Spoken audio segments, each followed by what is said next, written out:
PR7 మీడియాకి స్వాగతం. జేసింగ్ గారికి, QIDA గారికి, విధీశ్వరి గారికి, వరుణ్ నాగరాజ్ గారికి మరియు విజయరాణి గారికి అండ్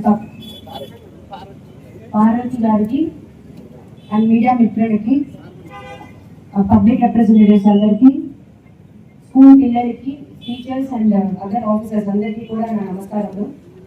ప్రముఖ భారతీయ న్యాయవాది, ఆర్థిక శాస్త్రవేత్త, రాజకీయ నేత మరియు సంఘ సంస్కర్త. ఇతను అంటరానితనం మరియు పూల నిర్మూలన కోసం చాలా కృషి చేశారు. డాక్టర్ భీమ్రావ్ రామ్జీ అంబేద్కర్ గారు స్వతంత్ర భారతదేశం యొక్క మొదటి కేంద్ర న్యాయ శాఖ మంత్రి మరియు రాజ్యాంగం శిల్పి.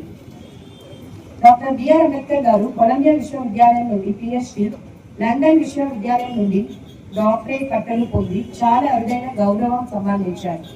న్యాయ, సామాజిక మరియు ఆర్థిక శాస్త్రాలలో పరిశోధనలు చేశారు. మొదట్లో లాయర్గా, టీచర్గా, ఆర్థికవేత్తగా పనిచేశారు.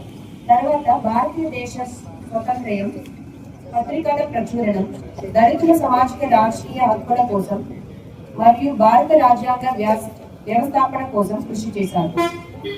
1956లో ఆయన బౌద్ధ మతం స్వీకరించడంతో దళితులు సామూహికంగా బౌద్ధంలోకి మత మార్పిడి చేసుకున్నారు. 1990లో భారత ప్రభుత్వం అత్యున్నత పౌర పురస్కారం భారత రత్నానికి ఆయనకి మరణానంతరం ప్రకటించింది. భారతదేశ చరిత్రలో ఎప్పటికీ నిలిచిన నాయకుడు.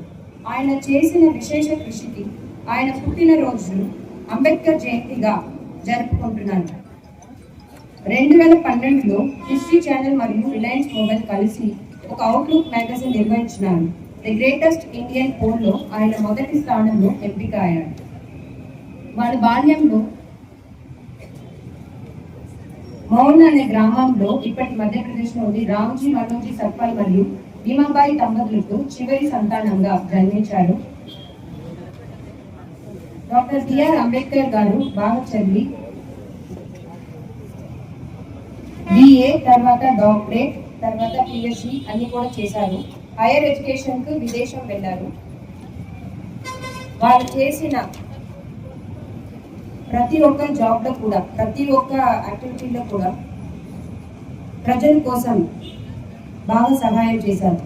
వాళ్ళు BA, MA, MSc, PhD, DSc, barrister at law, LLB, చాలా డిగ్రీస్ కూడా పొందారు. వాళ్ళు ఇచ్చిన సందేశాలు